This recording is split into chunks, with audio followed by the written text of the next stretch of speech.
आप सबको राधे राधे, जय श्री कृष्ण। तो आज माँ स्कंद माता की पूजा सेवा हमने किए आज। और आज सुबह सुबह बच्चे का स्कूल भी था, तो आज सुबह उठ करके अपना कार्य जैसे करती हूँ वैसे करने के बाद फिर मैं माँ के लिए भोग प्रसाद तैयार की।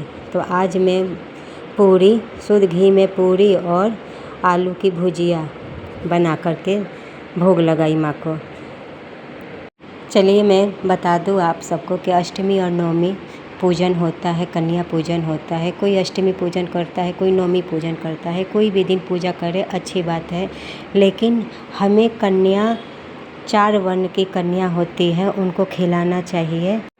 और कन्या जब आए अपने घर में, एक दिन पहले तो कन्या को न्योता देना चाहिए बुलाने के लिए। और जब दूसरे दिन कन्या हमारे घर आए तो उन्हें आदर सम्मान से बैठाना चाहिए अच्छे से। और बैठाने के बाद उनके एक बर्तन में पानी रख कर के उनका सबसे पहले चरण धोना चाहिए। चरण धोने के बाद ही फिर मतलब कन्याओं को जो आप सेवा में लाए हैं तो उनको माथे पर रोली, हल्दी, अक्षत ज़रूर लगाना चाहिए।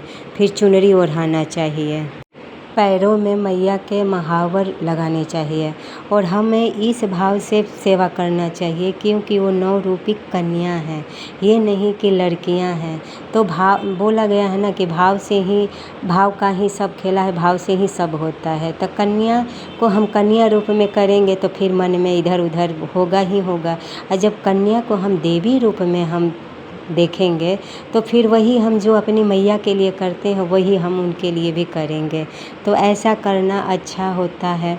तो हम सबको ऐसे ही कन्या पूजन करना चाहिए। मैं तो ऐसे ही करती हूँ, आप सबसे बता दे रही हूँ। ये सुबह की तैयारी है, तो कन्या को ऐसे पूजन करना चाहिए। और कन्या को कभी भी जूठे प्लेट में, जूठे गिलास में, जो हम मतलब घर में कभी यूज करते हैं वो उस बर्तन में नहीं खिलाना चाहिए। या तो अपनी कोई भी है ना, दान पुण्य सेवा जो भी है अपने सामर्थ्य के अनुसार ही करना चाहिए। अगर आपका सामर्थ्य है तो अच्छा करें, आपका सामर्थ्य जितना है उतना ही करें। तो लेकिन सामर्थ्य से ऊपर करना चाहिए। तो जो हम इतना सब करेंगे तो साक्षात माँ हमारे घर में विराजमान होती हैं। और कन्या को देवी रूप में ही उन्हें समझ करके हमें भोजन प्रसाद कराना है। और बाहर का बिल्कुल नहीं, अपने किचन में, अपने घर में बना करके कन्या को जो श्रद्धा हो उस दिन। तो सबको पता है कि हलवा, पूरी, खीर, चना की सब्ज़ी ये सब बनता है। लेकिन और भी आपको सामर्थ्य है तो आप अपने घर में ही बनाइए और कन्या को अच्छे से खिलाइए। जैसे हम माँ की सेवा करते हैं तो माँ हमसे प्रसन्न होती है। और वही रूप 9 कन्या आई हैं।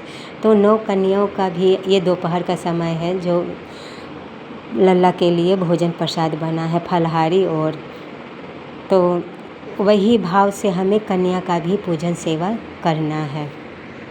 और कभी भी कन्या को हमें खाली हाथ नहीं भेजना है।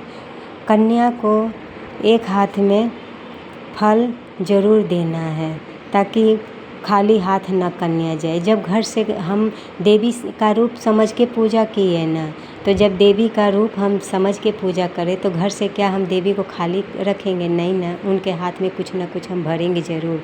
तो इस तरह से हमें अपने कन्याओं को पूजन करना है। राधे राधे।